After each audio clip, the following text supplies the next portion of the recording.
I'm the Central Library Manager at the Central Library in downtown Portland. I've administered naloxone once. The most recent time I was having a smoke break right in front of my work, actually. And the individual was just across the street. He was breathing very shallowly. He was not responding. He was unconscious, in and out of consciousness. I remember I was texting my friend, man, there's nothing going on at work today. And then about 1 minute later, I heard somebody across the street yelling, Narcan, Narcan. And so I went and got the Narcan, and then I ran back across the street, and they were still going, Narcan, Narcan. And I said, Narcan? You know, I was feeling a little hesitant. I had never used naloxone before, but had seen my colleagues use it, and they had all said the same thing. Don't hesitate, just go ahead and administer it. You can't do any harm. Like, to me, the hardest is the moments just before taking action, and once I'm already underway, it's easier to convince myself to follow through. It's easier to, like, drown out that internal voice of doubt. We administered the naloxone and waited for the cavalry to arrive, while at the same time trying to keep him awake and talking to us. You will never know when it might happen, and there is probably nothing more important than potentially saving a life.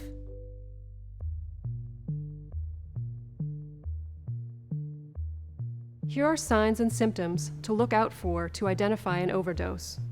The person is unresponsive or unconscious, and their body is limp. They have slow, shallow, or no breathing. They're making snoring, gurgling, or choking sounds.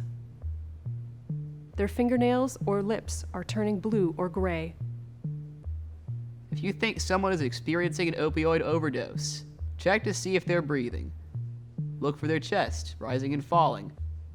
Put your ear near the person's face to listen and feel for breaths. Try to wake the person up by shouting and tapping them on the chest. If they don't respond, call 911 immediately and say someone isn't breathing. I think they may have overdosed on opioids and I have naloxone. Support the person's breathing with rescue breathing and chest compressions. If you're willing and trained, provide rescue breathing for 2 breaths. Clear the airway, make sure it's not blocked. Place one hand on the person's chin, tilt the head back, and pinch the nose closed. Use a face mask or place your hand around the person's mouth to make a seal and give 2 slow breaths. The person's chest should rise, but not the stomach. Do chest compressions for 2 minutes. Place heel of one hand over center of person's chest. Place other hand on top of first hand, keeping elbows straight with shoulders directly above hands. Use body weight to push straight down at least 2 inches at rate of 100 compressions per minute. If they still don't respond, administer naloxone. Naloxone only works on people who have overdosed on opioids, so there is no danger in administering it to someone who hasn't overdosed. To be safe, if a person's appearance matches the signs and symptoms of an overdose, it's best to administer naloxone and wait until emergency responders arrive.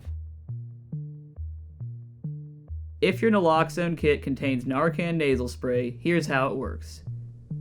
Hold the device with thumb on bottom of plunger and 2 fingers around the nozzle. Place the tip of the nozzle in either nostril until your fingers touch the bottom of the person's nose. Press the plunger firmly with your thumb to release the naloxone into the person's nose. Continue rescue breathing and chest compressions, as it may take several minutes for the naloxone to come into effect. If the person does not respond within 2 to 3 minutes, administer a second dose. Additional doses may be given every 2 to 3 minutes until the person responds or emergency help arrives.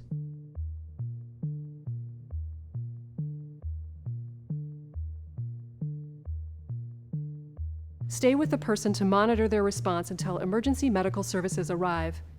Roll the person over slightly onto their side. Put the person's top hand under the person's head to support it. Bend the top knee.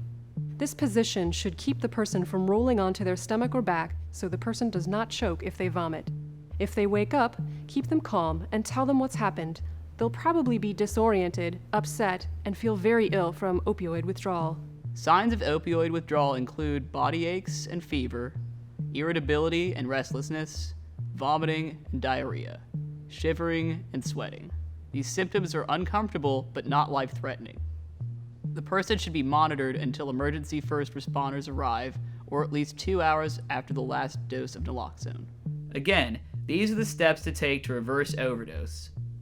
Look, check, call, breathe, spray, stay. Oregon has a law that protects anyone who administers naloxone in a good faith effort to reverse an opioid overdose. The opioid crisis is it's just picking up more steam as time goes on, it seems. And the best thing we can do to look out for one another is to make sure we are preventing death, that we have the resources and technology and knowledge to prevent. Yeah, it was intense. All of these situations that I've observed also have been pretty intense. But what I've appreciated is that everybody comes together, and there are 30 different things that need to happen all at exactly the same time, and people being willing to help and do that teamwork and just respond to help another human being. It's really powerful. It's always worth it to save a life.